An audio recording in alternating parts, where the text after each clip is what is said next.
राज्यातील मान या ठिकाणी आणि सर्वांनी माय साऊथ तुम्ही नसता तर मिळाला नसता हा स्वराज्य, जिजाऊ तुम्ही नसता तर मिळाला नसता हा स्वराज्याचा ठेवा, स्वराज्य उभे राहिले तुमच्या आशीर्वादाने, झुकवणी मस्तक या राजमाता आणि माय साऊंना मानाचा मुजरा या ठिकाणी आजच्या या सेवापूर्ती सोहळ्याचा आणि नागरी सत्काराचा प्रतिमा पूजन आणि दीप प्रज्वलनाने आपण कार्यक्रमाची सुरुवात करणार आहोत।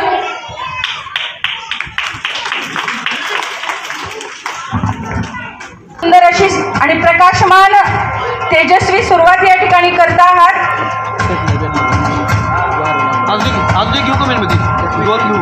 येथील मांगल्याचे क्षण आणि क्षण बुद्धीच्या स्वरूपास या ठिकाणी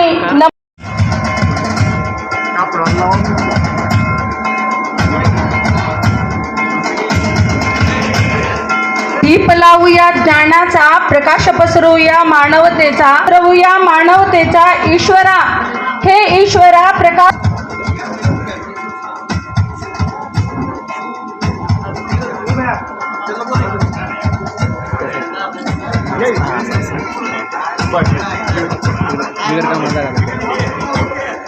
या ठिकाणी दीप प्रज्वलनाने आजच्या कार्यक्रमाची धार भोवती हृदय ठेव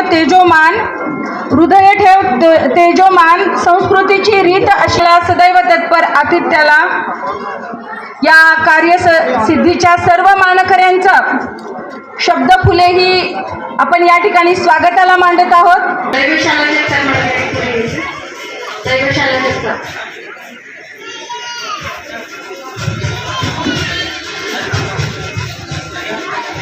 एकोणीसशे 66 रोजी ज्यांचा जन्म झाला, ज्यांचं शिक्षण MA BEd असून ते 1990 पासून शिक्षकी पेशामध्ये जे आले आणि माध्यमिक शिक्षक म्हणून त्यांची प्रथम नेमणूक आलूर या ठिकाणी झाली। आज आलूरला 1990 पासून जेव्हा जगताप सर आठवतात तेव्हा निश्चितच जगताप सरांचं कार्य हे किती मोठं आहे हे यावरून कळतं। त्याचबरोबर 1999 ते 2010 यामध्ये ते प्रशाला तुळजापूर या ठिकाणी ते 12 वर्ष त्यांनी सेवा बजावलेली आहे। त्याचबरोबर 2011 ते 20 जिल्हा परिषद प्रशाला पाटोदा तालुका धाराशिव या ठिकाणी त्यांनी 9 वर्ष सेवा या ठिकाणी बजावलेली आहे। त्याचबरोबर पाडोळी जिल्हा परिषद पाडोळी या ठिकाणी अराजपत्रित मुख्याध्यापक म्हणून पदोन्नतीने त्यांची ज्यावेळेस नेमणूक झाली त्यावेळेला त्यांनी मुख्याध्यापक पद सुद्धा, कारण जसा मुख्याध्यापक तशी शाळा आणि निश्चित शाळेचं नाव उंचीवरती नेण्यासाठी त्यांनी अनमोल असं कार्य त्या ठिकाणी केलेलं आहे। आणि गेल्या 2 वर्षापूर्वी डिसेंबर 2022 मध्ये पदोन्नतीने ते गट शिक्षणाधिकारी म्हणून जळकोट या ठिकाणी रुजू झाले आणि त्याचबरोबर त्यांच्याकडे ॲडिशनल चार्ज चाकूरचा सुद्धा देण्यात आला आणि 2 तालुके सांभाळणं, जरी गट शिक्षणाधिकारी त्या तालुक्याचे राजा असतील शिक्षण विभागाचे तरी 2 तालुक्याचा कारभार पाहणं एवढं सोपं नाही। पण शिक्षकांच्या मनात घर करून शिक्षकांना समजून घेत आणि शाळा कशा प्रगतिशील विकसित होतील, शिक्षण कसं गुणवत्तापूर्ण देता येईल यासाठी प्रयत्न त्यांनी त्या ठिकाणी गट शिक्षणाधिकारी म्हणून केलेला आहे। जवळपास 1.5 वर्ष त्यांनी या ठिकाणी अतिशय मोलाचं असं योगदान आपल्या सेवेमध्ये दिलं। त्यांना या 34 वर्षाच्या कालावधीमध्ये त्यांचा आत्मसन्मान आणि बळ वाढवणारे पुरस्कार सुद्धा त्या ठिकाणी त्यांना मिळालेले आहेत। तर 2005 साली रोटरी क्लब ऑफ तुळजापूर चा नेशन बिल्डर अवॉर्ड त्यांना त्या ठिकाणी मिळाला। त्यानंतर 2009 साली धाराशिव जिल्हा परिषदेमार्फत त्यांना जिल्हास्तरीय आदर्श शिक्षक पुरस्काराने सन्मानित करण्यात आलं। त्याचबरोबर 2023 मध्ये महाराष्ट्र राज्य शिक्षक परिषद जिल्हा शाखा लातूरच्या वतीने आदर्श गट शिक्षणाधिकारी म्हणून सुद्धा त्यांचा सन्मान त्यांना पुरस्कृत या ठिकाणी करण्यात आलं। खरं तर शिक्षक, मुख्याध्यापक ते गट शिक्षणाधिकारी हा प्रवास म्हणावा तेवढा त्यांच्यासाठी निश्चित सोपा नसेल। अनेक अडचणीवर मात करत आणि त्यांचा एक आवडीचा छंद आहे की पैशांच्या श्रीमंतीपेक्षा माणसांची आणि विचारांची श्रीमंती ही माणसाला अधिक प्रगल्भ करून जाते, एका वेगळ्या उंचीवर नेते। आणि आयुष्यभर आपण जेव्हा सेवावृत्तीनं काम करतो, प्रामाणिकपणाने एकनिष्ठेने ज्ञानदान आणि एक प्रशासकीय अधिकारी म्हणून जेव्हा ते सेवा आपली चोखपणाने बजावतात त्यावेळेला ही माणसांची श्रीमंती या सभागृहात जे उपस्थित सर्व आपण मान्यवर, त्याचबरोबर आपण सर्व उपस्थित ग्रामस्थ आणि आजच्या या कार्यक्रमासाठी झटणारी सर्व मंडळी पाहिली तर नक्कीच आपण माणसांची खूप श्रीमंती या ठिकाणी कमवली आहे आणि हे कसब आपण या ठिकाणी जपलेलं आहे. सरांना 2 मुलं असून एक मुलगा त्यांचा MBBSचं शिक्षण त्याचं पूर्ण झालंय, तो MD करतोय आणि त्याचबरोबर दुसऱ्या मुलाने बी फार्मसी पूर्ण केलेलं आहे. म्हणजे मेडिकल खातं, घरात आरोग्य खातं निश्चित आहे आणि येणारं पूर्ण आयुष्य सुद्धा तुम्हाला नक्कीच आरोग्यदायी या ठिकाणी जाणार आहे. मला आज सकाळीच आल्यानंतर कळालं की सर कवी सुद्धा आहेत. अगदी म्हणजे प्रशासकीय अधिकारी म्हणून काम करत असताना कवी मन कुठेतरी बुजलं जातं आणि माणूस प्रशासनात अगदी कधी कधी कठोर पण त्याला व्हावं लागतं, कधी नरमाईने पण आपल्या सर्व बांधवांकडून काम करून घ्यावं लागतं. तर असे कवी मनाचे श्री जगताप सर महाराष्ट्राच्या खरं तर जाऊ आणि सावित्रीबाई फुले यांना अभिवादन करतो. आजच्या कार्यक्रमाचे सत्कारमूर्ती तथा माजी गुरुवर्य श्री जगताप सर, आजच्या कार्यक्रमाचे सत्कारमूर्ती तथा कार्यक्रमाचे अध्यक्ष श्री आसबे सर, व्यासपीठावर उपस्थित उपमुख्य कार्यकारी अधिकारी माननीय कदम सर, भातागाळी गावचे सरपंच आणि या ठिकाणी खास अतिशय जीवाभावानी जिव्हाळ्याने उपस्थित असलेले माझ्या गावचे आलूर गावचे सर्व ग्रामस्थ आणि त्या ग्रामस्थांच्या वतीने माजी सरपंच श्री राजू माने, व्यासपीठावर उपस्थित सर्व अन्य मान्यवर, या गावचे सर्व नागरिक मित्रांनो, या ठिकाणी मी भाषण करण्यापेक्षा मला मनोगत व्यक्त करायचं आहे. कारण माझं आणि सरांचं जे ऋणानुबंध आहे तो खूप वेगळ्या प्रकारचा आहे. कदाचित सर 1998ला काहीतरी मी 10वीला होतो, त्यानंतर मला वाटतं 25 वर्ष झाली मनोगत व्यक्त करायची काही संधी मिळाली नाही. त्यामुळं आणि आमच्या दोघांचा संवाद खूप चांगला आहे, पण त्यांच्याविषयी मला काही बोलायची संधी कधी तो प्रसंग आला नाही, ते व्यासपीठ मिळालेलं नाही. सर्वप्रथम मी सांगू इच्छितो की आपण सर्व शाळेत होतात, आपण सर्वजण शाळेत शिकलेलेच आहात. मुलं पण बिलिंदर असतात, मुलं पण काही सगळी विद्यार्थी खूपच सगळी हे असतात असं काही नाही. काही बॅक बेंचर्स असतात, बॅक बेंचर्स आपल्या सर्वांना माहिती आहे. पण या ठिकाणी आवर्जून सांगू इच्छितो की आम्ही फ्रंट बेंचर्स असून पण आम्ही बिलिंदर होतो. आणि त्या ठिकाणी ज्यावेळेस सर्वप्रथम आम्हाला कळालं की जयसिंह प्रतापसिंह जगताप या नावाचे कुणीतरी शिक्षक येत आहेत, म्हणलं आता नावाचंच वजन आहे, थोडं बघावं लागेल, पुढे अगोदर अंदाज घ्यावा लागेल. पण सरांनी ज्या प्रकारे आम्हाला घडवलं, ज्या प्रकारे त्या ठिकाणी मला वाटतं सर तुमची पहिली पोस्टिंग होती, तर सर्वप्रथम एक प्रशासकीय अधिकारी म्हणून सुद्धा ज्यावेळेस आम्ही ज्या ठिकाणी पहिल्या पोस्टिंग प्रोफेशनल नंतर जातो तर ते खरंच एक चॅलेंजिंग आव्हानात्मक असतं. त्याचप्रमाणे शिक्षक म्हणून जाणं आणि समोर वेगवेगळ्या प्रकारचे विद्यार्थी असतात, त्यांना हाताळणं आणि तेही सर्वप्रथम हे पण तितक्याच कौशल्याचं आणि चॅलेंजिंग असं काम असतं. या ठिकाणी मी सांगू इच्छितो की सरांची शिक्षक हा शिल्पकार असतो, पण शिल्पकार आणि शिक्षक याच्यामध्ये फरक आहे की शिल्पकार हा निर्जीव दगडांना घडवतो, पण शिक्षकांना मात्र जो जिवंत माणूस आहे त्याला घडवायचं असतं. दगडामध्ये त्याला कळत असतं की हा फुटणारा आहे का नाही, याची किती घनता आहे किंवा याला कसा आकार द्यायचा.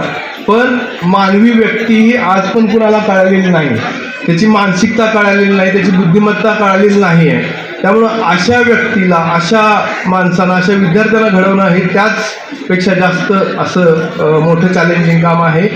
आणि तशा प्रकारे आज जे या ठिकाणी 400 किलोमीटर 500 किलोमीटरवरून काही जण या ठिकाणी आपल्या सोहळ्याला आलेले आहेत सर, त्या पाठीमागचं कारणच ते आहे की आपला जो ठसा आहे, आपलं जे ऋणानुबंध ते मुलांसोबत आहे, त्यामुळं या ठिकाणी आलेलो आहे. आज आपल्या सर्वांना माहीत असेल की शिक्षक किंवा शिक्षण क्षेत्र हे वेगवेगळ्या स्तरावरती वेगवेगळ्या ह्याच्याने बदलत असतं कालोगामध्ये. आज तर शिक्षण क्षेत्र इतकं प्रगत झालेलं आहे. आज AI आर्टिफिशियल इंटेलिजन्स हा म्हणजे उद्याच्या काळाचा शिक्षक असणार आहे.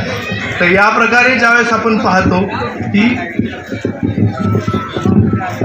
अशा प्रकारे त्यावेळेस जे चॅलेंजेस होते, त्यावेळेस जे ज्या प्रकारे आपल्याला शिकवायचं असतं की ज्यावेळेस तुम्ही हे करत असतात त्यावेळेसचे चॅलेंजेस हे वेगळ्या प्रकारचे होते. आज आपण पाहतोय की ज्यावेळेस सर शिकवायचे त्यावेळेस सगळी चाकोरी होती. आज मला वाटतं की बऱ्यापैकी शिक्षक लोक पण या व्यासपीठावरती आहेत. तर बऱ्यापैकी चाकोरी होती की डॉक्टर करायचं, इंजिनियर करायची, म्हणजे हेच स्वप्न असायचं. आणि शिक्षणाची आणि शिकवायची पण एक चाकोरी होती. आणि सरांची जी एक वैशिष्ट्य आहे की जो मोठेपणा आहे की जे आज येतं आहे, आज म्हणजे जो ट्रेंड आहे शिक्षण विभागात की प्रत्येकाची बुद्धिमत्ता ही चाकोरीबद्ध नाही.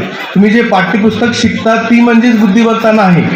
आज या व्यासपीठावर उद्योजक आहेत, ती पण एक बुद्धिमत्ता आहे. आज या व्यासपीठावर राजकारणी आहेत, ती पण एक बुद्धिमत्ता आहे.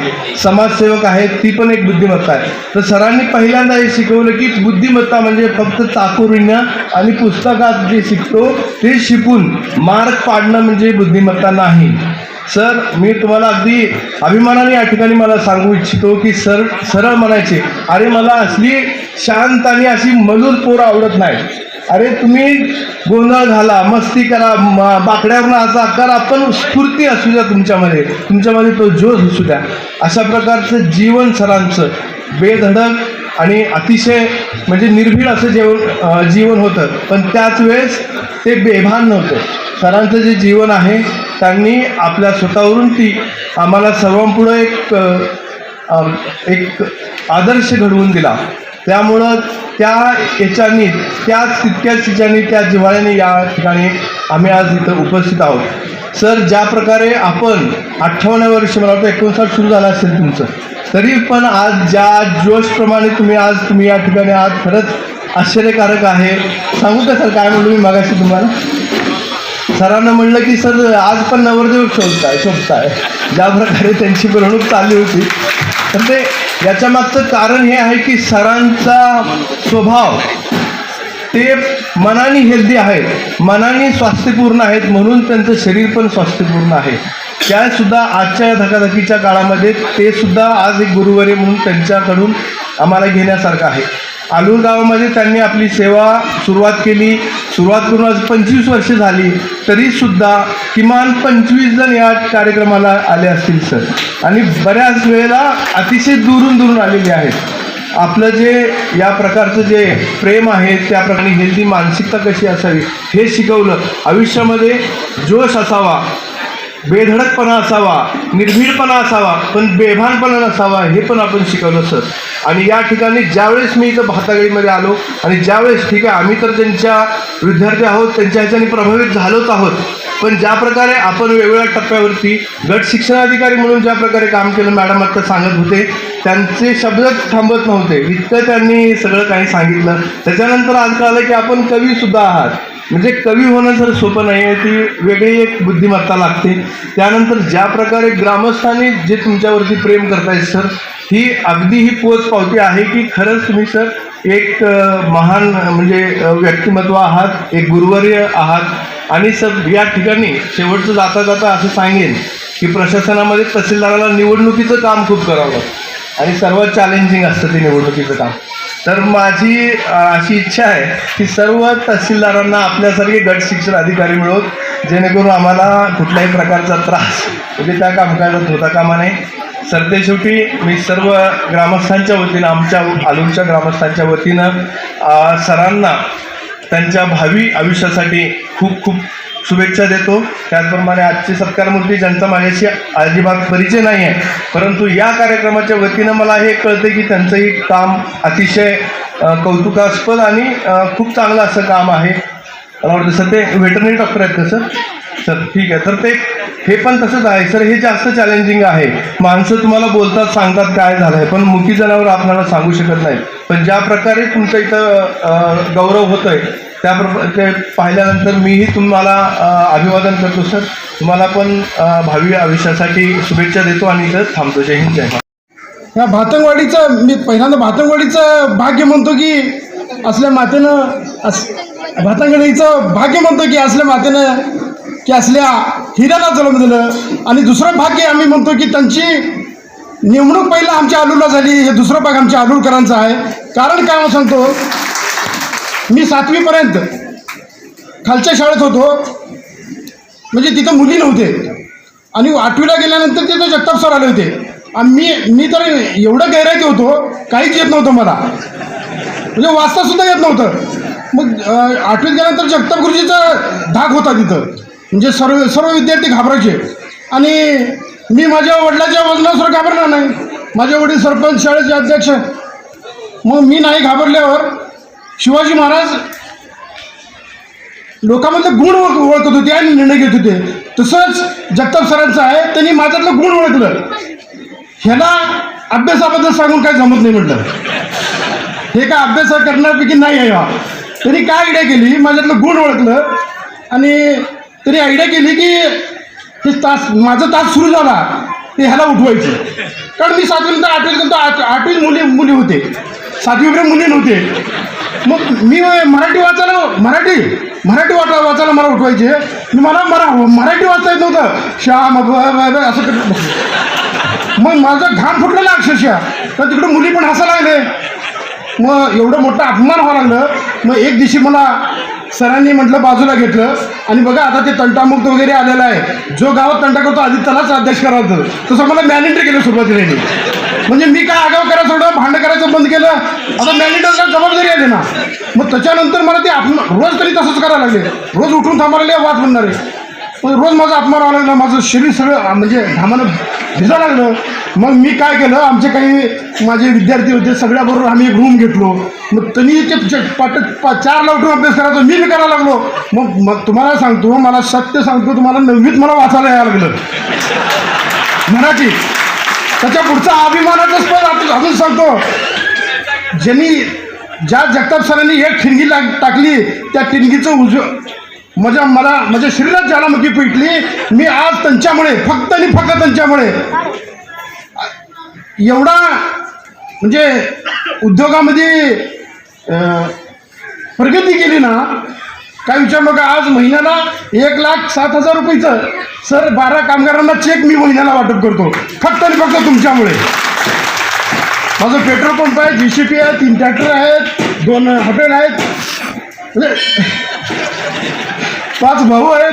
म्हणजे आणि त्यांनी नुसतं आम्हाला शिक्षण दिलं नाही, मुलींना संस्कार, मुलांना संस्कार, कोण कसं आहे, कशा पद्धतीनं संस्कार द्यायचं, मुलीला त्यांनी जाणून करून द्यायचं, मुलांना जाणून करून द्यायचं. जी आहे तुमच्यासाठी सकाळी 5 वाजता उठून तुमच्यासाठी डबा करते, तुमच्यासाठी दिवस रात्र मरते, तिला जाऊन कधी विचारता का तुम्ही, आई किती काम करतेस ग, किती आमच्यासाठी करते, तिला एवढं समाधान. हे सुद्धा संस्कार आम्हाला घातले त्यांनी. आई याचं म्हणून आज आमचं 23 माणसाचं कुटुंब केवळ जगताप सरांमुळे एकत्र आहे.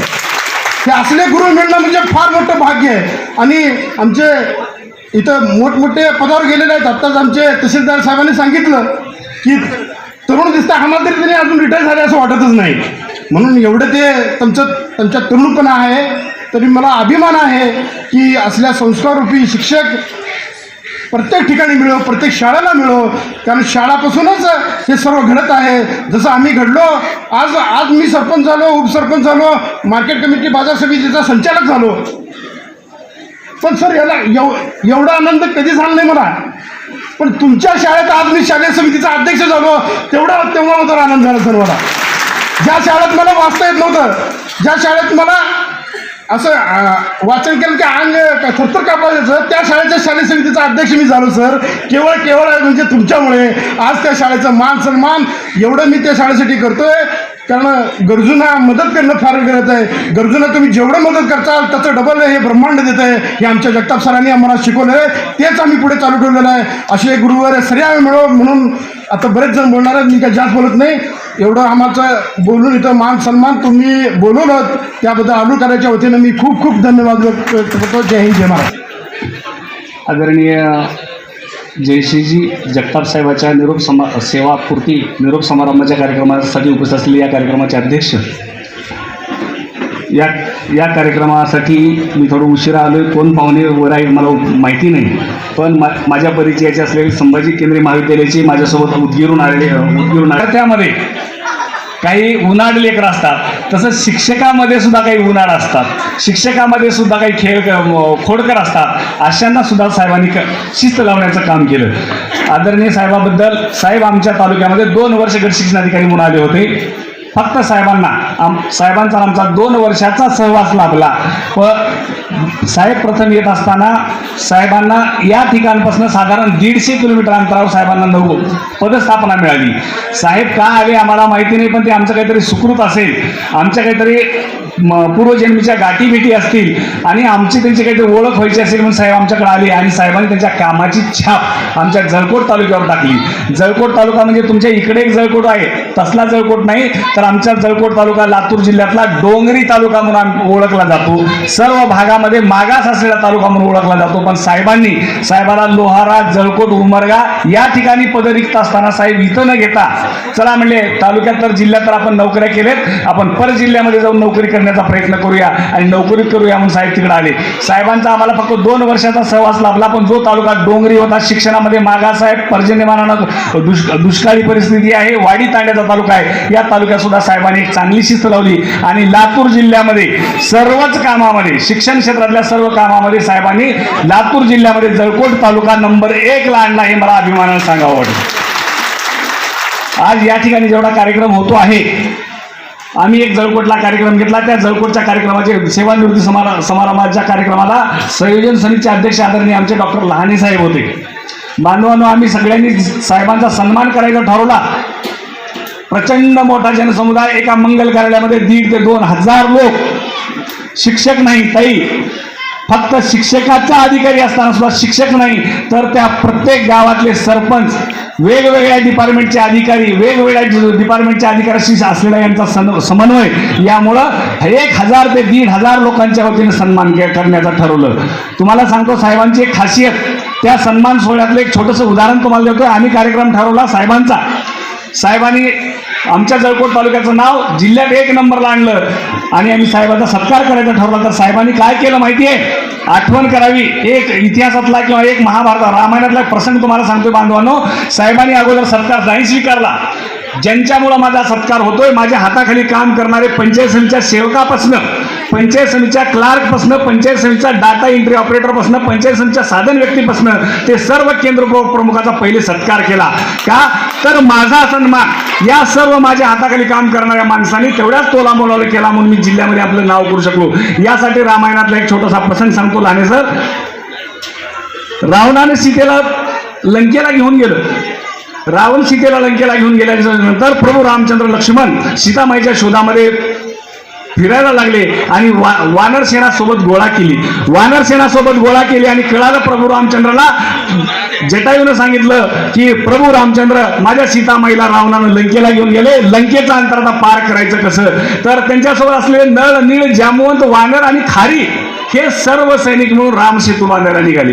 रामसेतू बांधत असताना हा जो आपण म्हणतो ना माझा खारीचा वाटा, ही जी म्हण कुठं आहे? रामसेतू या स्टेजवर कोणी पुढारी असतील, निश्चितच हा माणूस जर शिक्षक नाही झाला असता, निश्चितच आमचे साहेब एका अधिकारी नाही झाले असते, तर राजकारणात सुद्धा हा माणूस तेवढाच नाव कमीला असता असं आम्हाला वाटतोय. पण दिवसाहेब जाणीवपूर्वक तुम्हाला सांगतोय, आता एवढं प्रेम बघून कोणीतरी तुम्हाला ग्रामपंचायतला थांबा म्हणतील. हात जोडून विनंती करतोय, तुम्ही ग्रामपंचायतच्या भानगडीत पडू नका. मी माझ्या बायकोला ग्रामपंचायतीला सरपंच केलो, काय भानगडी आहेत माझ्याची मला माहिती आहे. एवढा चांगला माणूस ग्रामपंचायतीला थांबा, अर्ध गाव विरोधात जातोय. पण हे सर्व होत असताना आता त्या उद्योगपतींनी सांगितलं की काय चेहऱ्यावरचं बाळच आहे, तुम्ही रिटायर झाल्याचं काही वाटतच नाही. आम्ही आज एका साखरपुड्याला किंवा लग्नाच्या सोहळ्याला आलो असं आम्हाला वाटायला लागलं. हे खरं आहे. पण हे बाळस हे सन्मान करत असताना या मंदिराचं शिखर ज्यांनी बांधलं, हे मंदिर ज्यांनी बांधलं, येणारा प्रत्येक माणूस मंदिराच्या शिखराला नमस्कार करतो आहे. आज आम्ही तुम्हाला सन्मान करण्यासाठी, तुमचा सत्कार करण्यासाठी आलोय. पण तेवढ्याच तोला मोलाचा सत्कार झाला पाहिजे त्या माय माऊलीचा. या मंदिराच्या कळसाला सन्मान करत असताना हे मंदिर ज्या पायावर, ज्या मुळव्यामध्ये दगड, काळा कभिन्न पाषाण गाडला गेलाय आणि त्या पाषाणावर हे मंदिर उभं राहिलंय, म्हणून आम्ही मंदिराला म्हणतो कोण शिखर बांधलंय म्हणतोय. पण पायामधल्या पाषाणाचा आपण उल्लेख करत नाही. तुमच्यावरचं बाळस, तुमच्यावरचं कौतुक होत असताना त्या माय माऊलीचा तेवढाच सन्मान झाला पाहिजे ज्या माय माऊलीनं तुम्हाला वेळचं वेळेला डब्बा करून दिला असेल, वेळचं वेळेला शाळेला आल्यानंतर जीव खाऊ घातला असेल, सुखदुःखाच्या प्रसंगामध्ये तुमच्या आयुष्याच्या एवढ्या सेवेमध्ये सावलीसारखं राहिलं असेल, त्याही मायमाऊलीचा सन्मान तुमचा या ठिकाणी होतो आहे, याचा आम्हाला आनंद वाटतो आहे. ताई, तुम्ही मला बोलण्यासाठी 2च मिनिटाचा वेळ दिला, पण नेती नेती शब्द नाही अनुमान, नेती नेती शब्द नाही अनुमाना, काय सांगायचं साहेबांचं कौतुक. साहेब, तुम्ही आम्हाला तिथं लाभलात आणि प्रत्येक गुरुजींची इच्छा होती लहान सर आणखी साहेबांचा सहवास आम्हाला 5 वर्षाचा असावा. साहेबांचा सहवास साहेब आम्हाला आणखी 5 वर्ष राहिले असते तर जळकोट तालुका नावारूपाला तर आला असतात, पण आमच्या तालुक्यात सुद्धा काही उन्हाळ आमच्यासारखे, आता मी शिक्षक पतसंस्थेला सचिव आहे, त्यामुळं कुठेतरी थोडा आम्हाला वेळ द्यावा लागतो, शाळा सोडून पतसंस्थेला वेळ द्यावा लागतो. अशाही माणसांना त्यांनी शिस्त आणि जबाबदारी लावली. तुम्ही निश्चित जळकोट तालुक्याचं म्हणजे पालकत्व स्वीकारल्यासारखं झालं असतं. आणि साहेबाचा एक छोटासा गुण आणखी एक सांगतोय, ताई वेळ होतो आहे, साहेबांचा छोटासा गुण आणखी सांगतोय, कुटुंब वत्सल. ती लहानपणी करण्यावर गाणे लागायचे बघा, काय गाणे लागायचे? जगी जीवनाचे सार घ्यावे जाणून सत्वर, जैसे ज्याचे कर्म तैसे फळ देतो रे ईश्वर. आम्हाला त्याचा अर्थ कळत नव्हता, पण लहानपणापासून आमच्या ते तव्यावर गाणे लागायचे. पण आता कळतोय साहेब तुम्ही चांगलं काम केलंय, मग तुमचं सुद्धा खूप चांगलं झालं आणि लोक तुमच्यावर एवढं प्रेम करतायत. म्हणून सांगतोय साहेब, तुम्ही आम्हाला 2 वर्षासाठी का होईना लाभलात, सुकृताने तुमच्या आमच्या गाठीबिटी झाल्या होत्या, पण तुम्ही चालला तुमच्या गावा, आमचा राम घ्यावा. तुम्ही आमच्यापासून आता 150 किलोमीटर लांब आहेत, पण आमच्यावरचं प्रेम कमी न होऊ द्यावा, एवढी ईश्वरचरणी प्रार्थना करतोय. माझे 2 शब्द संपवतोय. धन्यवाद. जय हिंद, जय महाराज. या ठिकाणी करावं. डाव्या हाताला आदरणीय भाऊसाहेब मलबा तुळजा हा प्रचंड जनसमुदाय ज्यांच्यासाठी जमा झाला असे आमचे आदरणीय जगताप साहेब, त्यानंतर आमचे हरिभक्तपरायण आजबे साहेब आणि व्यासपीठावर विराजमान आमचे आई जगताप साहेबासोबत ज्या कामधेनू परिवाराच्या अध्यक्षांचा सत्कार होत आहे, खरं म्हणजे त्यांनाही मी प्रणाम करतो, वंदन करतो. मित्र हो, भांगे सरांनी सगळं सांगितले, आता मी वेगळं बोलावं असं इथं काही नाही. मी संयोजकालाच म्हणालो होतं की आता मला बोलायची गरज नाही, कारण आमचे मित्र भांगे सर बोललेत. पण तुम्हाला सांगतो की आपले मराठी भाषेचे आन बान शान कविवर्य कुसुमाग्रज अण्णा वि वा शिरवाडकरांना जेव्हा त्यांना पुरस्कार मिळाला, साहित्य कोणता ज्ञानपीठ पुरस्कार मिळाला, तेव्हा अनेक लोक त्या पुरस्कार मिळाल्या म्हणून सत्कार करायला आप्पासाहेबाकडे आले. अनेकांनी सन्मान केले. शेवटी पत्रकार आले आणि त्या पत्रकारांनी विचारलं की आप्पासाहेब तुम्हाला सर्वात आनंद कधी झाला? आमचे शिरवाडकर आप्पा असं म्हणाले की एवढे सन्मान झाल्यानंतर माझ्या घराच्या रस्त्यावर दररोज फुलं विकून आपला उदरनिर्वाह करणारी म्हातारी, तिला जेव्हा कळलं की आप्पासाहेबांना सर्वात मोठा पुरस्कार मिळाले, त्या दिवशी तिनं तिच्या टोपल्यातली फुलं न विकता अख्खं टोपलंच आणून मला जेव्हा अर्पण केलं, तेव्हा मला तो सर्वात मोठा पुरस्कार मिळाला. ज्या सद्ग्रस्ताला, ज्या उद्योगपतीला मराठी 9वीपर्यंत वाचता येत नव्हतं, तोच ग्रस्त ज्यांच्या हातामुळं शालेय समितीचा अध्यक्ष झाला असं इथं जाहीर कबूल करतो. मला असं वाटतं जगताप साहेब, याच्यापेक्षा मोठा सन्मान कुठलाही असू शकत नाही. तुम्ही खूप धन्य आहात, कारण एवढं मोठं कार्य तुमच्या हातून झालेलं आहे. मी आता एवढंच सांगतो, जळकोटला आमचा जो सन्मान आम्ही जो सन्मान तो होतो आहे, मला हे कळत नव्हतं की साहेबांनी लातूरला घर असताना इथे कशासाठी बांधलं. आता इथं आल्यावर कळालं लागलंय की लवकरच साहेब इथे कुठेतरी दुकान काढतात की काय, कारण एवढ्या शाली आल्यात की आता त्यांना दुकानात मांडून ते विकल्याशिवाय पर्याय नाही. साहेब, आयुष्याची खरं म्हणजे मोक्ष कोणी पाहिलेला नाही, मोक्ष कोणाला माहीत नाही, पण ईश्वराने आपल्याला जे कर्म दिलेलं आहे त्या कर्मामधून तुम्ही ही जी सिद्धता केलेली आहे तीच खरं म्हणजे मोक्ष आहे आणि तुम्ही त्या मोक्षास पात्र आहात असं मी म्हणेन.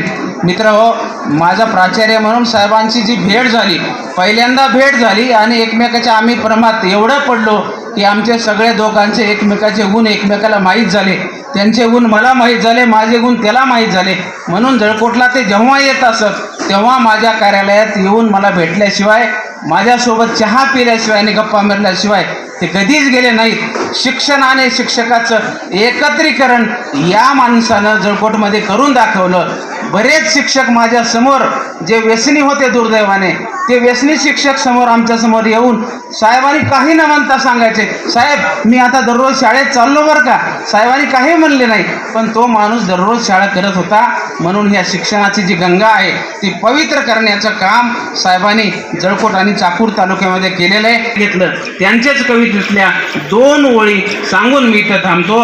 अमर्याद मित्रा तुझी थोरवी आणि मला ज्ञात मी एक धुलिकन, अलंकारण्या परी पाय धूळ तुझे, धुळीचेच आहे मला भूषण, धुळीचेच आहे मला भूषण. सोबतच आजबे सर उपस्थित आजच्या कामधेनू संस्थेचे उपस्थित सर्व ग्रामस्थ, सरांचे, जगताप सरांचे सर्व विद्यार्थी, त्यांच्यासोबत काम करीत असताना गट शिक्षणाधिकारी असताना जळकोट आणि चाकूर ठिकाणचे त्यांचे सहकारी उपस्थित तुम्ही सर्व. तसंच आमच्या मामाचे पण मामाचा आमचा प्रत्यक्ष विद्यार्थी किंवा शिक्षक असा काही संबंध आलेला नाही. मामाचा आमचा भाचा आणि मामा असा माझा बालपणापासूनचाच त्यांचा संबंध आलेला आहे. आमच्या गावात मामाचं बालपणीचं शिक्षण, प्राथमिक शिक्षण, माध्यमिक शिक्षण गावात झालेलं होतं. तेव्हापासून आमच्या मामाचा संबंध आमचा प्रत्यक्ष आलेला आहे. आता कोणीतरी सांगितलं की कुटुंब वत्सल असलेले मामा आमच्या सर्व पाहुण्यारावळ्यात नातेवाईकांमध्ये अत्यंत प्रिय आणि शिस्तप्रिय असलेले, सगळ्यात प्रेमळ असलेले, सर्वांना सहकार्यानं सोबत घेऊन जाणारे, सगळ्यांना समारोपाने सामंजस्याने सगळ्यांशी जगणारे असे मामा मागच्या 30 जूनला सेवानिवृत्त झालेले आहेत. यांच्या सेवानिवृत्तीच्या कार्यक्रमाला माझ्या वतीने, माझ्या कुटुंबाच्या वतीने, आमच्या येळमघाट गावाच्या वतीने, आमच्या येळमघाट गावचे आमचे नाना आदरणीय विकास कदम सर ते पण आज प्राचार्य उपस्थित आहेत. आमच्या सर्वांच्या वतीने त्यांना भरपूर शुभेच्छा. तुमचा उर्वरित काळ हा तुमच्या आवडीच्या क्षेत्रात आनंददायी जाऊ, तुम्हाला तुमचे आवडीचे छंद जोपासता यावेत. आताच आपले तुमच्या जळकोटचे सर म्हणले की राजकारणात जाऊ नका, पण तुमच्या आवडणारे प्रत्येक क्षेत्र तुम्हाला करायला भेटो अशी ईश्वराला प्रार्थना करतो. माझे 2 शब्द संपवतो. धन्यवाद. लागतं, पण तरीही त्यांच्याकडे पाहिल्याच्या नंतर असं न जाणवणारे आमचे सत्कारमूर्ती जयसिंगजी जगताप सर, त्यांच्या सुविद्य पत्नी, त्यांच्या मातोश्री, तसेच या कार्यक्रमाचे अध्यक्ष ज्यांचा कामधेनू परिवार खरंच एका पशुवैद्यकीय क्षेत्रामध्ये खूप मोठं नाव कमावले आणि एक छान पुरस्कार मिळालेले आमचे आजबे सर, तसेच या सन्मानासाठी किंवा याच्यासाठी उपस्थित असणारं सर्व स्टेज, खरं तर या स्टेजवर प्रत्येक क्षेत्रातलं व्यक्तिमत्व आहे. मग शिक्षण क्षेत्रात असेल किंवा इतर क्षेत्रात असणारे सगळे व्यक्तिमत्व, अगदी राजकारणात असलेले सुद्धा, अगदी वेगवेगळ्या उद्योगात असणारे सुद्धा, अगदी वेगवेगळ्या प्रशासकीय सेवेत असणारे सुद्धा, असे सर्व सन्माननीय व्यासपीठावर उपस्थित आहे.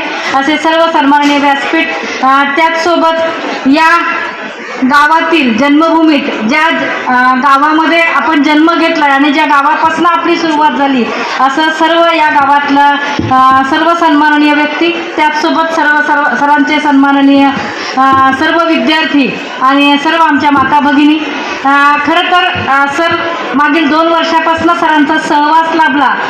सोहळ्याच्या निमित्तानं माझा जो सत्कार या ठिकाणी आयोजित करण्यात आला त्याबद्दल प्रथमतः मी गावातील जी गौरव समिती आहे आणि त्याचबरोबर जी गावातील ग्रामस्थ आहेत त्यांचं मी शतशः आभार मानतो. आणि मी माझं भाग्य समजतो की माझ्या आजच्या या गौरव समिती सोहळ्याच्या कार्यक्रमाला अध्यक्ष म्हणून हरिभक्त परायण आणि मगाशी उल्लेख केल्याप्रमाणे असं कुठलंही क्षेत्र नाही, त्या क्षेत्रामध्ये अगदी देवतुल्य अशा प्रकारचं कार्य करणारे डॉक्टर आजबे सर, की ज्यांना आत्ताच एक वैद्यकीय क्षेत्रामधल्या, पशुवैद्यकीय क्षेत्रामधला एक मानाचा अशा प्रकारचा पुरस्कार लाभला.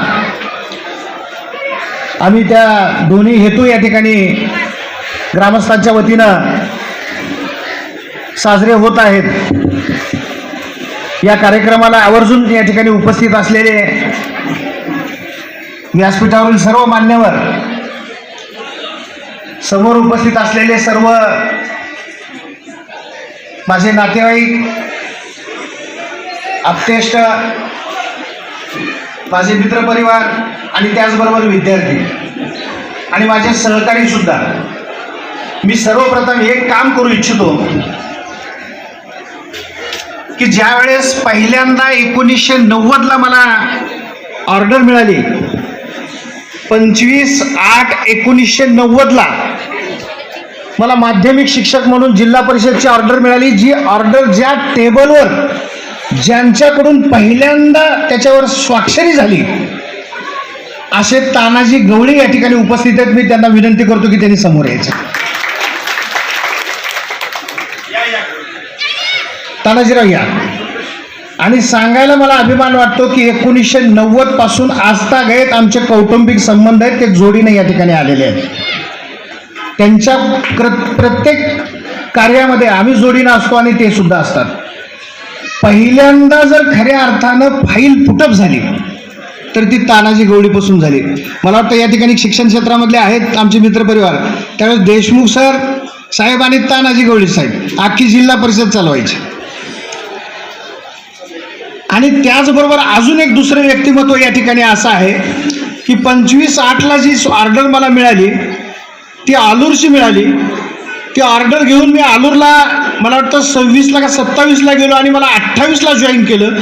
28ला ज्या कारकुनानं मग ते जॉईन करून घेतलं तेही कारकून या ठिकाणी उपस्थित आहेत. डांगे साहेब आमचे मित्र, मी त्यांना विनंती करतो की त्यांनी पुढे यायचं. तेही विशेष म्हणजे दोघं सपत्नीक या ठिकाणी आलेले आहेत. त्यांच्या प्रत्येक कौटुंबिक कार्यामध्ये आणि माझ्याही कार्यामध्ये 1990 पासून आज तागेत आम्ही सावलीसारखे एकमेकांच्या बरोबर आहोत. मी त्यांना विनंती करतो डांगे साहेबांना की त्यांनी या ठिकाणी समोर यायचं आहे. आता या ठिकाणी माझे विद्यार्थी आलेले आहेत.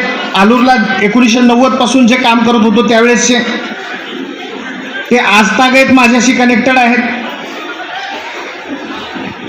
असा एकही आठवडा जात नाही की कुणाचा फोन येत नाही असं नाही. कुणाचा मेसेज तर दररोज मेसेज तर येतातच.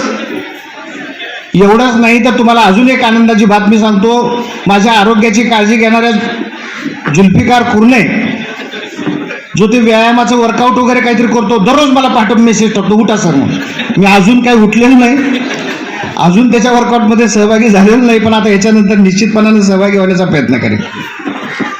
अनेक मान्यवर या ठिकाणी उपस्थित झालेले आहेत. आमचे एरमुनवाड साहेब आहेत, डॉक्टर विजय माने, डॉक्टर साधना बिडवे, लातूरहून आलेल्या आमच्या लातूरच्या घरमालकीन Salunke madam, doctor Salunke sir,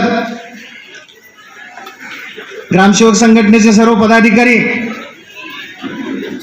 त्याचबरोबर पाटोदे म्हणून आलेले आमचे अखिल महाराष्ट्र छावा संघटनेचे जिल्हाध्यक्ष कैलास गायकवाड, माजी उपसरपंच कल्याणराव लोदगे, प्रभाकर,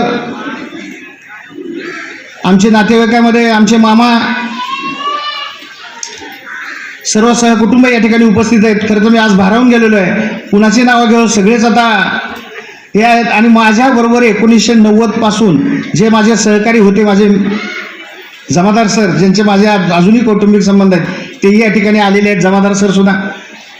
मी 5वीला माझ्या आत्याच्या गावी शिक्षणासाठी गेलो आणि तेव्हाचे माझे वर्गमित्र सुद्धा या ठिकाणी आलेले आहेत.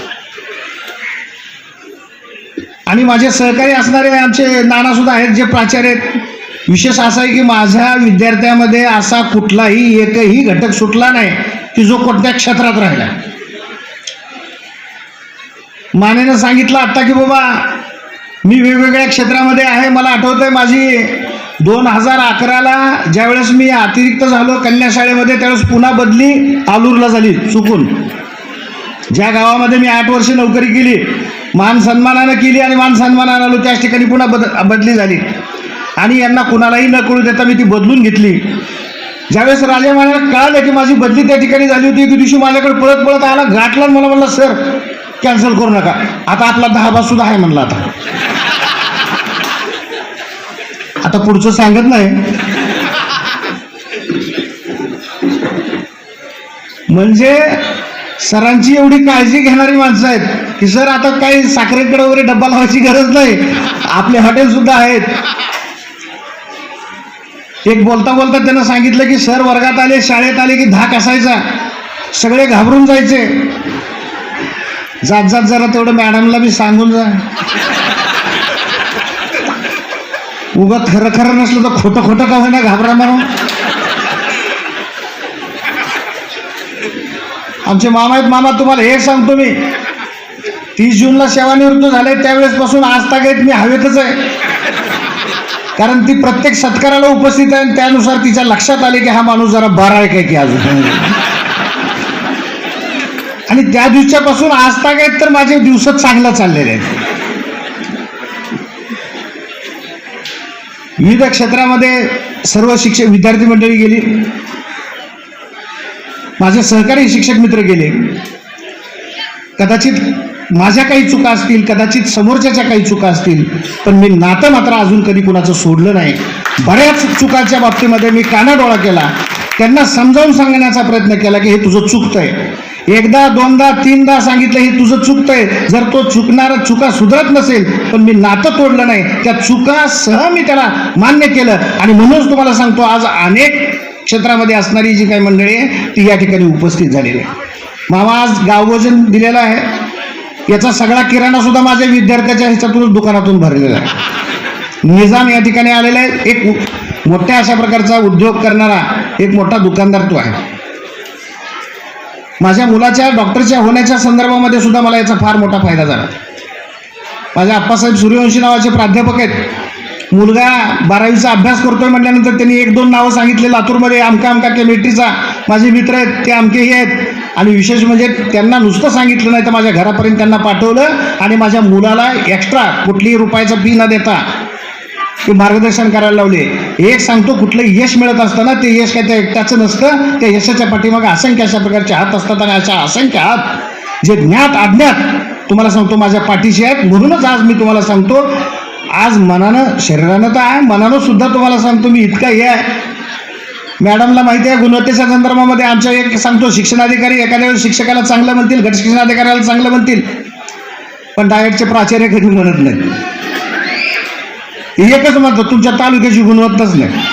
भांगे सर मॅडमनी एक मोठं संकट माझ्यावर टाकलं होतं. जिल्हास्तरीय कार्यशाळा जळकोटला घ्या म्हणून माझ्या मागे लागल्या. म्हणून मॅडम मी आत्ता तर आलोय, माझं पाय टेकायला लागले. पण मॅडम तुम्हाला आत्ता सांगतो, मी बांगे सरांपाशी हा विषय काढल्यानंतर त्यांनी सांगितलं, सर किती खर्च येतोय? मी म्हणलं मला माहीत नाही. पण मी 1 लाख रुपये देतो आणि मंगल कार्यालय फुकट देतो. म्हणजे अशी काही माणसं तुम्हाला सांगतो माझ्यापाशी होती, ज्या माणसाच्या जीवावर तुम्हाला सांगतो मी इतकं चांगलं कार्य करू शकलो. आणि त्याचा परिणाम असा आहे की लातूर जिल्ह्यामधला अखिल महाराष्ट्र प्राथमिक संघटनेचा आदर्श गट शिक्षणाधिकारी पुरस्कार मला गेल्या वर्षी मिळाला. हे सगळे या लोकांच्या याच्यामुळे. कधी कुठल्या साधन व्यक्तीची मला तक्रार करायची गरज पडली नाही, कधी कुठल्या शिक्षकाची मला तक्रार करायची गरज पडली नाही. आणि तुमच्या माहितीकरता सांगतो, मला सगळ्यात जास्त सहकार्य जर कुणाचं लाभलं असेल तर माझ्या ऑफिसमधले असणारे जे काही प्रशासकीय अधिकारी आहेत, मला वाटतं या ठिकाणी आज आलेले आहेत, विकास चव्हाण वगैरे सगळे आले होते. मॅडम तुम्हाला सुद्धा माहीत नाही, मॅडमचं सुद्धा अनेक वेळेस रात्री 10 आणि 11 आणि 12 होते, अजून तुम्ही PDF, ते मला माहिती, हो उद्या टाकतो. अहो तुम्ही अजून PDFच उघडली नाही आणि तुम्ही कशाची माहिती टाकतात? मग मला कळायचं की यांनी PDF टाकले.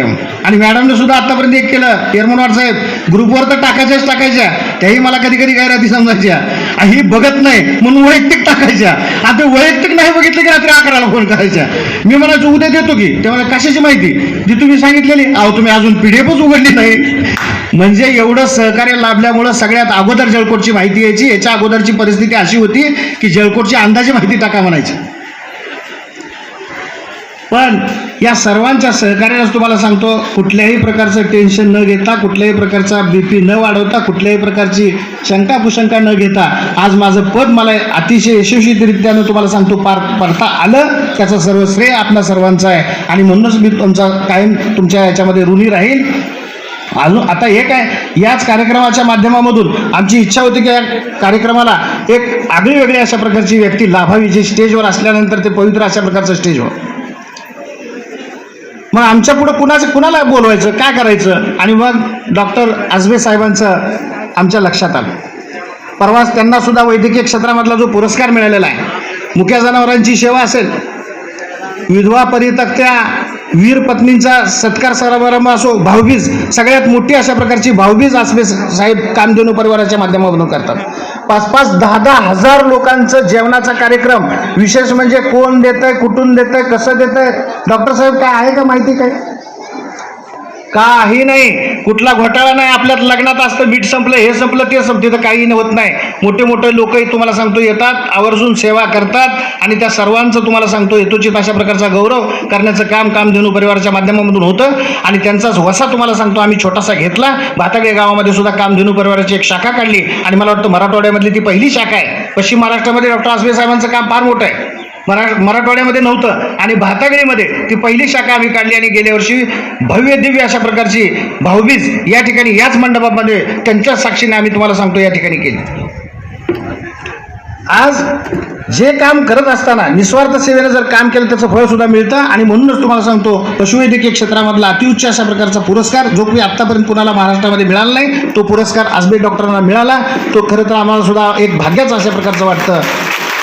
मी आता बोलण्यासारखं भरपूर आहे, मी भारावून गेले कुठले कुठले मुद्दे कुठं कुठं बोलू, पण तरीसुद्धा तुम्हाला सांगतो आपणा सर्वांचं मी हार्दिक हार्दिक आभार मानतो. आमचे पाटील साहेब या ठिकाणी आलेले आहेत, बेंटाळी सावकार आहेत, तुळजापूर नगरीचे माजी नगराध्यक्ष सचिन भैया पाटील या ठिकाणी रोजकरी या ठिकाणी उपस्थित आहेत, नाना रोजकरी उपस्थित आहेत, लातूर जिल्ह्यामधून आलेले आमचे सहकारी आमचे मित्र तुम्हाला सांगतो या ठिकाणी आलेले आहेत. रात्री पुण्याहून निघालेले माझे विद्यार्थी वगैरे भरपूर आहेत. मराठा सेवाच्या संदर्भामध्ये काम करणारे शरद पवार या ठिकाणी उपस्थित आहेत. एक भातागळीचा गावाचा जर उल्लेख करायचा गेला तर अतिशय वेगवेगळ्या क्षेत्रामध्ये वेगवेगळ्या अशा प्रकारचा ठसा उमटवणारी लोक या भातागळीमध्ये होऊन गेलेली आहेत. आणि त्या भातागळीमध्ये जन्माला आलो याचं मला खरंच आज सार्थक झाल्यासारखं वाटतंय. पुन्हा एकदा सर्वांचे मी मनापासून आभार मानतो. आपल्या ऋणामध्येच मी या ठिकाणी राहू इच्छितो आणि मी माझे 2 शब्द संपवतो. जय हिंद, जय महाराज.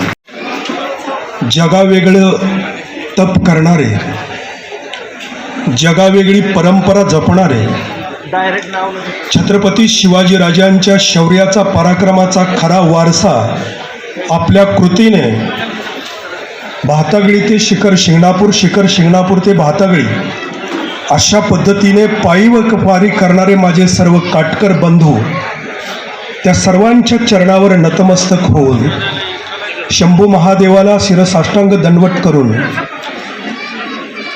आज या कार्यक्रमाचं औचित्य आमचे गुरुबंधू आदरणीय जयसिंह प्रतापराव जगताप सर यांच्या सेवापूर्तीच्या कार्यक्रमाच्या निमित्तानं त्यांना आणि त्यांच्या सुविद्य पत्नीला आणि कुटुंबांना भरभरून शुभेच्छा देऊन कामधेनू सेवा परिवार शाखा भातागळी यामध्ये काम करणाऱ्या माझ्या सर्व बंधू आणि भगिनींच्या या कार्याला सलाम करून व्यासपीठावर उपस्थित असणारे सर्व मान्यवर,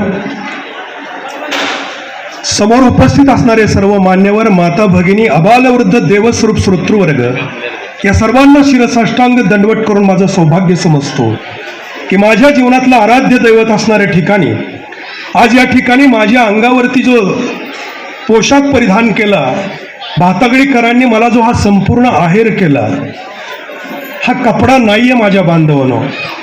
माझ्या दृष्टीनं माझ्या परमार्थिक सामाजिक जीवनाला शंभू महादेवाच्या आणि काटे वातेचा एक कवच भातगळीकरांनी मला अर्पण केलंय, ही सद्भावना माझ्या अंतःकरणामध्ये आहे. सर, तुमच्याविषयी बोलत असताना मला वेळेचं भान आहे. कोणत्याही क्षेत्रामध्ये एक गोष्ट लक्षात ठेवा, माणसाला पाप पुण्याची संधी समसमान असते. माणूस ज्या बाजूवर उभा असतो, अंतःकरणात स्वार्थ निर्माण झाला की तो प्रपंच होत असतो आणि अंतःकरणामध्ये परार्थ निर्माण झाला तर ती सेवा होत असते. कारण स्वार्थ वजा केल्याशिवाय सेवा घडत नाही. लक्षात ठेवा, सेवेमध्ये स्वार्थ घुसला तर तो शुद्ध व्यवहार आणि धंदा असतो. म्हणून एक कडवट वाक्य ऐका, प्रतिष्ठा विकत घेता येते माझ्या बांधवांनो, पण पूजा विकत घेता येत नाही. पूजेसाठी देवच व्हावं लागतं. आज जगताप सरांचा झालेला सन्मान हा देवत्वाचा सन्मान आहे. त्यांच्या मातोश्रींना खऱ्या अर्थानं साष्टांग दंडवत करतो. आपुलिया हिता जो असे जागता धन्य माता पिता तयाची, कुळी कन्यापुत्र होती जे सात्विक तयाचा हरिक वाटे देवा. मातृतत्व धन्य कधी होतं? ज्या वेळेला आपल्या पुत्राचा किंवा कन्याचा सन्मान समाज करतो, समाज कधीच चुकीचं मूल्यांकन करत नाही, लक्षात ठेवा.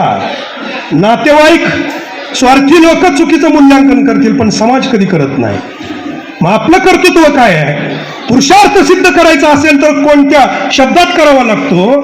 तुकाराम महाराज म्हणतात, शांती रूपे नव्हे कोणाचा वाईट, वाढवी महत्व वडिलांचे, उत्तमची गती तो एक पावेल उत्तम भोगील, जीव खाणी हा संकेत दिला तुकोबरायनी. अरे पुरुष म्हणून जन्माला आलो, पुत्र म्हणून जन्माला आलो, तर स्वतःला तपासलं पाहिजे की माझ्या या कृतीनं माझ्या वाडवडिलांचा, माझ्या वडिलांचा, माझ्या गुरुजनांचा कोणता सन्मान झाला, कोणता सत्कार झाला, कोणतं महत्व वाढलं, ही आपल्या कर्तृत्वाची दिशा असावी. आज खरं तर मी भातगळीकरांना धन्यवाद देतोय, यासाठी देतोय की ज्या दोन प्रतिमांचं पूजन केलं हे अतिशय आगळं वेगळं आहे. इथं देवत्वाचं पूजन आहे, देवाचं पूजन नाही आहे. सावित्रीबाई फुलेंचा आधी उल्लेख करतो. माझ्या माता भगिनीनं, माझ्या बांधवांना एक गोष्ट लक्षात ठेवा, पतीनं पत्नीला कसं वागवावं, पत्नीनं पतीला कसं वागवावं, याचं सर्वोच्च उदाहरण हे दाम्पत्य, फुले दाम्पत्य. नेवसे पाटील सावित्रीबाईचे वडील ज्या वेळेला घरी आले होते ना, आणि सावित्रीबाईंना अपत्य होत नव्हतं, त्यावेळेला स्वतःच्या वडिलांनी सांगितलं जावयाला, ज्योतिबांना, की माझ्या सावीला मूल होत नाही, तुम्ही दुसरं लग्न करा. पत्नीला कसं वागवावं ऐका. सासरा सांगतोय तुम्ही दुसरं लग्न करा तुम्हाला अपत्य होण्यासाठी.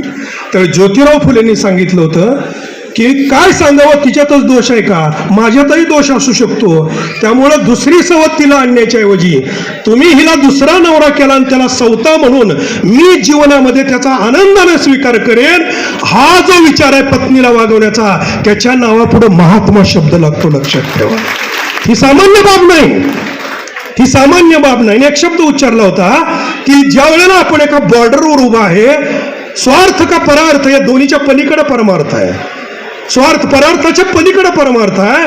स्वार्थ आणि परार्थ यामध्ये ज्या वेळेला जगण्या मरण्याचा विचार येतो, त्यावेळेला सामान्य माणसं जगण्याला प्राधान्य देतात, मरणाला कवटाळत नाहीत.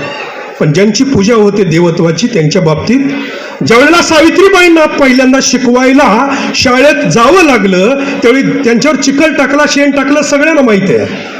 पण ज्यावेळी गोविंदराव फुलेंना सांगितलं पुण्यातल्या सनातनी लोकांनी की जर तू मुलीला शाळेत पाठवलंस, सुनेला शाळेत पाठवलं, तर धर्म बाटतो, तुला वाईट टाकू, गावातनं हाकलून देऊ.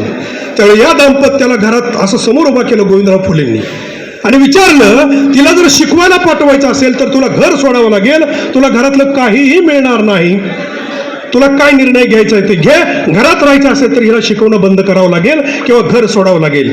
2 मिनिट या दाम्पत्याने विचार केला. सावित्रीबाई ज्योतिराव फुलेंकडे अशा पाहत होत्या, तर ज्योतिराव फुलेंनी निर्णय घेतला की मी घर सोडतो, पण मला माझ्या ध्येयापासून परावृत्त होता येणार नाही. म्हणून आज ही व्यासपीठावर महिलांची संख्या आणि तुमची संख्या. घर सोडलं.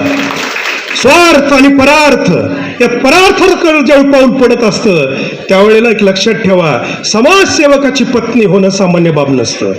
समाजसेवकाची पत्नी, तिला काय भोगावं लागतं याचं चिंतन करण्यासाठी आपल्याकडे वेळ अपुरा आहे. पण शेवटच्या माझ्या भाषणाच्या 2 शब्दात मी ते वर्णन करून तुम्हाला निश्चित सांगेल.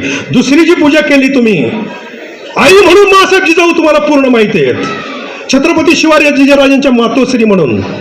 पण जिजाऊ आईसाहेबांना आऊ शब्द लावला कोणी माहिती आहे कोणाला? जिजा ही तुझा भवानीचं नाव आहे 1000 नावापैकी. लखोजीराजे जाधवांनी हत्तीवरून साखर वाटली होती यांच्या जन्मानंतर. पहिली मुलगी आहे ती की जिच्या बापाला मुलगी जन्मली म्हणून हत्तीवरून साखर वाढली, या जगातली पहिली मुलगी आहे. पण आऊ शब्द लावला कोणी? जिजाऊ हा शब्द लावला मासाहेब जिजाऊंना त्यांच्या चुलत दिराने. त्याचं नाव होतं संभाजी. देवगिरीच्या किल्ल्यावर ज्या वेळेला हत्तीच्या पायात एकानं खोडसाळानं खेळा ठोकला, हत्ती पिसळला आणि हत्ती जाधवांच्या सेनेत घुसला, लोकांना तुडून मारायला लागला, तर मासाहेब जिजाऊंचा भाऊ दत्ताजी हत्तीला आडवा गेला आणि तलवारीनं हत्तीवर वार करू लागला.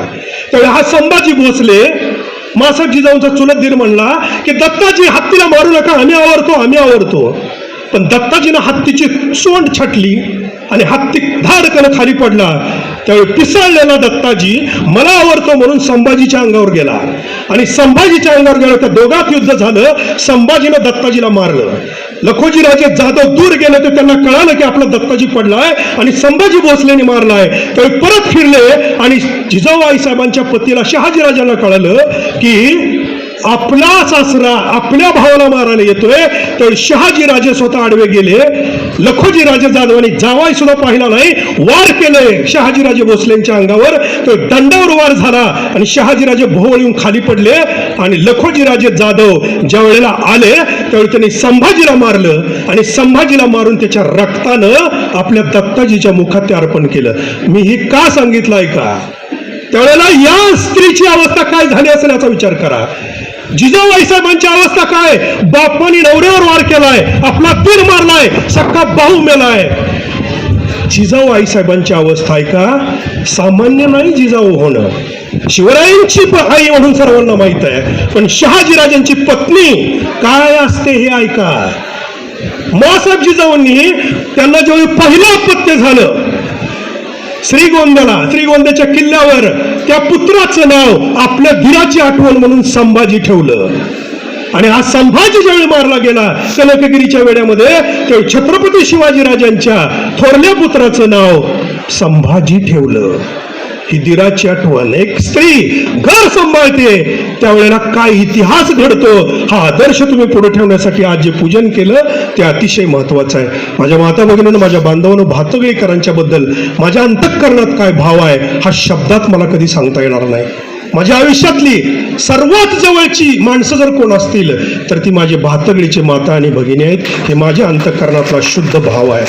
माझं आराध्य दैवत यांच्याबरोबर तुम्हाला खरंच सांगतो, जगताप सर वेळ झालाय, पण माझ्या आयुष्यातली, माझं 57 रनिंग एज आहे, माझ्या आयुष्यातली सर्वात चांगले दिवस जर कुठले असतील, मला जर असं कोणी प्रश्न विचारला तर मी निश्चित सांगेन की माझ्या आयुष्यातले सर्वात चांगले दिवस ते 14 दिवस आहे, जे 14 दिवस मी भातगळीकराबरोबर शिखर शिंगणापूरला चालत गेलो, शिखर शिंगणापूरवर इथपर्यंत आलो. याच्यासारखा आनंद माझ्या आयुष्यामध्ये पुन्हा कधी मिळाला नाही. तुमच्यासाठी आणि मनीषाताईंसाठी शेवटचे 1-2 वाक्य बोलतो, एक घटना सांगतो. शिक्षक किंवा गट शिक्षण अधिकारी किंवा इथं अनेक शिक्षक आहेत, अनेक शिक्षक आहेत, यांचं समाजातलं स्थान काय असतं हे सांगण्यासाठी सत्य घडलेली घटना सांगतो. एक दाम्पत्य होतं, त्यांना मुलबाळ नव्हतं, एकच मुलगी झाली. त्या मुलीला सासरे दिलं, लग्न झालं मुलीचं.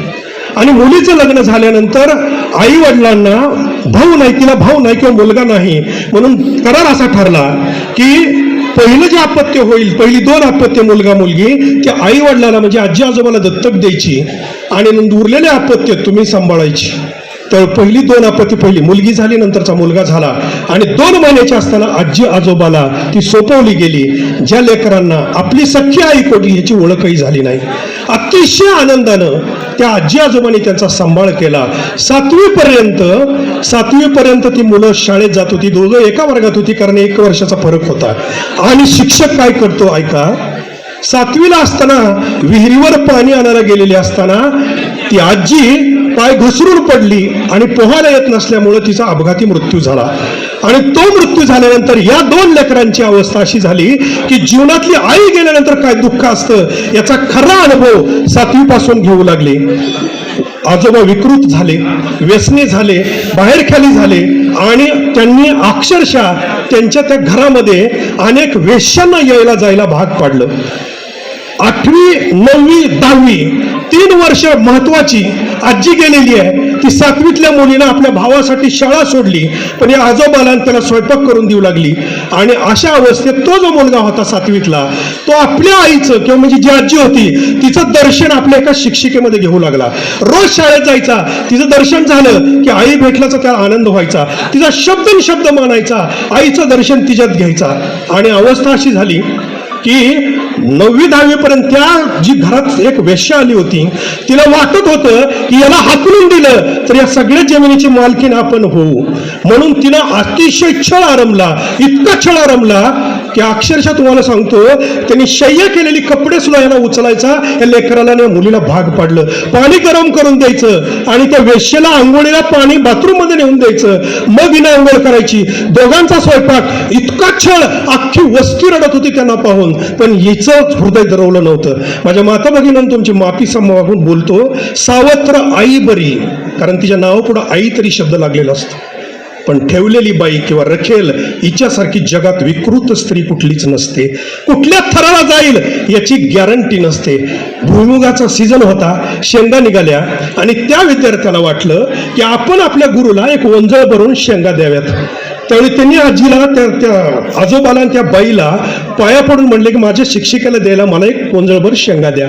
आणि अशा अवस्थेमध्ये त्या बाईनं सांगितलं, एक साखर कारखाना होता, तिथं अशा गाठी असायच्या बग्याच्या, त्या रात्री चोरायची लोक सरपणासाठी. 3 दिवस सरपणासाठी त्या गाठी चोर, 4थ्या दिवशी तुला शेंगा देऊ. रडत रडत आयुष्यातली पहिली चोरी करायला तो विद्यार्थी गेला. 2 दिवस त्या गाठी आणल्या आणि 3ऱ्या दिवशी ज्यावेळी गाठी आणायला गेला त्यावेळी गाठ खालची उचलली आणि गाठीला बांधलेला ताराचा एक तुकडा काय झालं माहित नाही, पायात बुडला, भळाभळा रक्त आलं आणि गाठ उचलली आणि मनगट एवढा साप निघून गेला. त्या मुलाला कळालं नाही की आपल्याला साप चावलाय का आत तार बुडलेली आहे, हे कळालं नाही. त्यामुळं मुलाला असं वाटलं, अरे ह्या वेशीची सेवा करण्यापेक्षा आपण मेलेलं बरं, आपल्याला साप चावलाय, आपण सकाळी मरणार आहे, आपण कुणालाच सांगायचं नाही. घरी गेल्या गेल्या बहिणीच्या गळा पडून रडला. बहिणीला कळणं हा का रडतोय, त्याला माहित होतं आपण उद्या मरणार आहे. पण सुदैवानं तो साप बिनविषारी असावा किंवा साप निघून गेलेला असावा आणि खिळा बुडलेला असावा. तो मुलगा सकाळी उठला, त्याला शेंगा दिल्या आणि शेंगा देऊन त्यानं त्या ह्याच्या पुढे गेला, त्या बाईकडं, त्या मॅडमकडं, आणि तो रस्ते त्याच्या गेटच्या बाहेर उभा राहिला होता.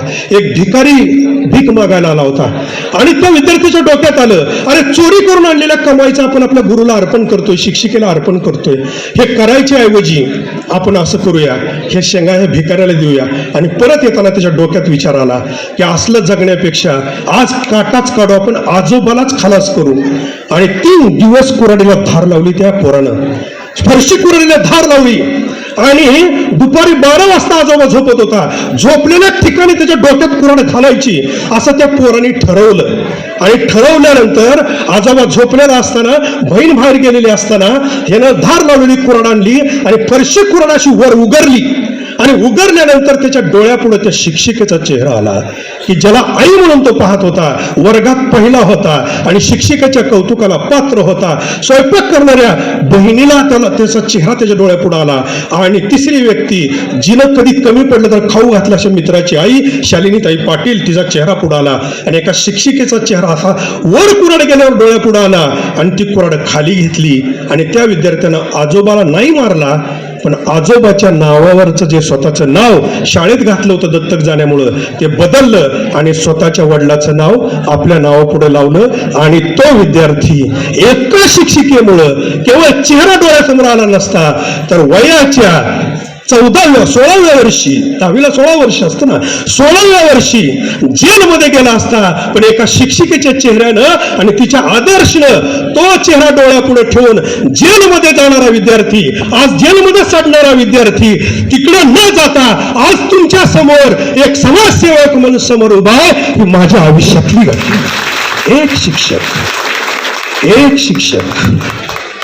खून करता करता माझ्या हातून राहिला. शिक्षक काय करू शकतो? माता भगिनीने एक गोष्ट लक्षात ठेवा, तुम्ही कुणाच्या पत्नी आहात, कुणाच्या भगिनी आहात, कुणाच्या माता आहात, पण कोणीतरी डॉक्टर आसबे ज्याची आई गेलेली आहे. माझी आई जिवंत असताना मी अनाथ झालो होतो, त्यामुळे आई गेल्यानंतर काय अवस्था होते अनुभवलेला माणूस आहे आई जिवंत असताना. आणि तुमच्याच भातगडीमध्ये तुम्ही आत गेला तर ज्यांच्या नावानं मी हे आतली फरशी दान केली, मी त्या वेश्येला सुद्धा सलाम करतो. माझ्या त्या आजोबाला ज्यानं मला वेश्येची शय्या केलेली कपडे उचलायला लावली त्याला सुद्धा मी आज सलाम करतो, कारण त्याला सुद्धा तुमच्या गावात मी फरशी लावून अजरामर केले. कारण ती वेळ जर त्यांनी माझ्या जीवनात आणली नसती तर मला समाजातलं हे दुःख दिसलं नसतं आणि हजारो विधवा बहिणींचा आणि अनाथ मुलांचा भाऊ मी झालो नसतो. दुःखाच्या तळाला सुद्धा आपल्याला शोधायचं असलं तर एक किनार आहे. ही माझ्या आयुष्यातली घटना इतरांना कोणाला माहीत असेल नसेल, परंतु मला कबूल करायला कधीच वाईट वाटलं नाही.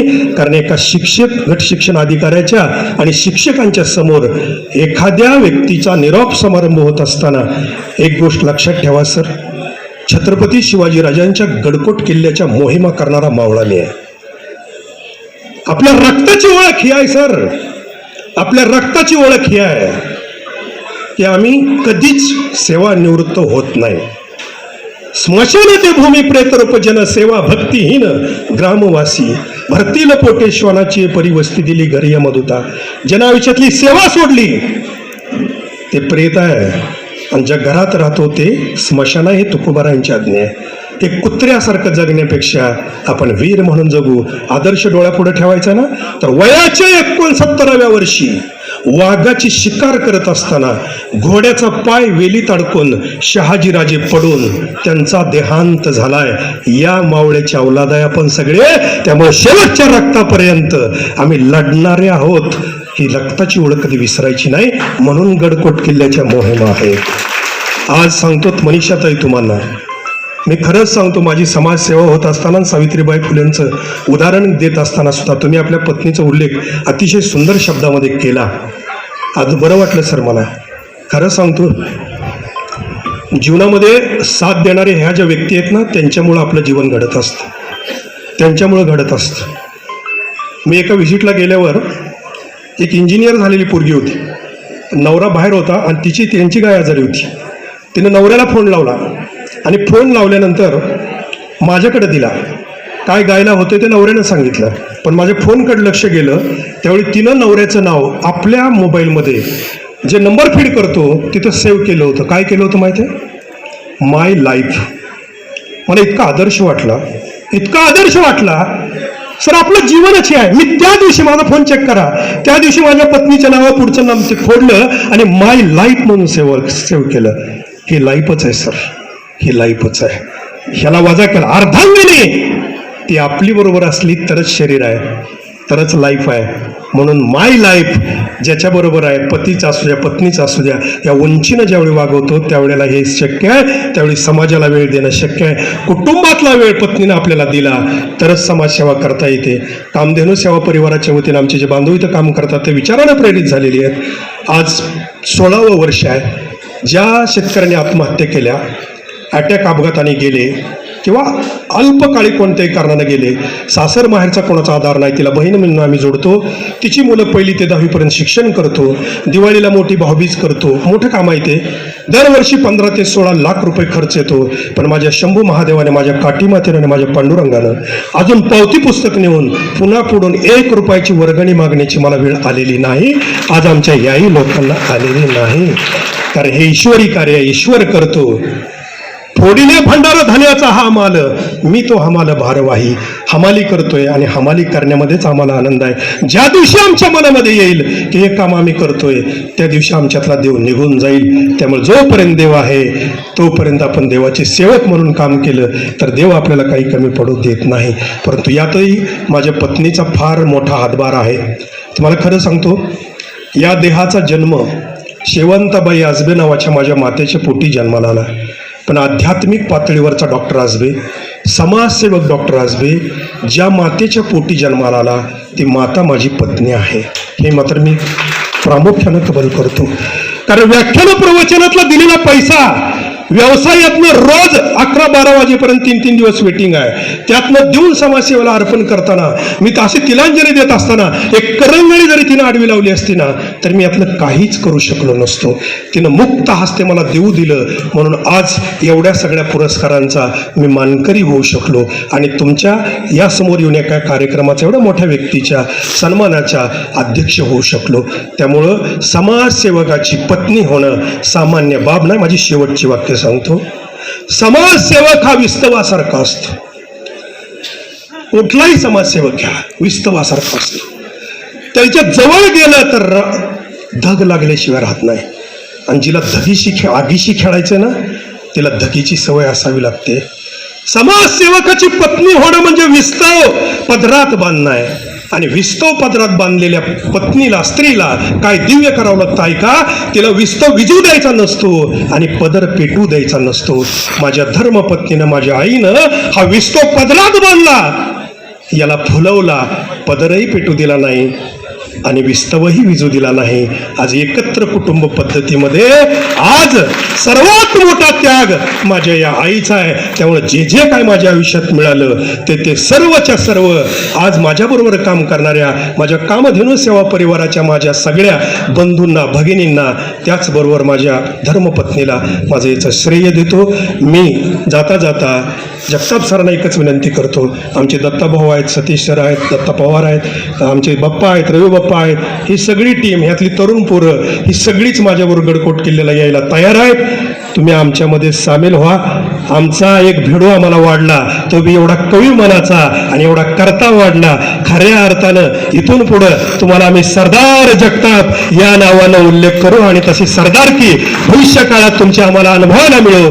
मला या ठिकाणी बोलवलं, माझा सन्मान केला आणि हे सुरक्षा कवच काटी मातेचं, शंभू महादेवाचं आणि भातगळीकरांच्या निस्सीम प्रेमाचं माझ्या अंगावरती जे टाकलं, त्यासाठी तुमच्या अनंत जन्मापर्यंत भातगळीकरांच्या ऋणामध्ये राहू इच्छितो. धन्यवाद. जय हिंद, जय महाराष्ट्र.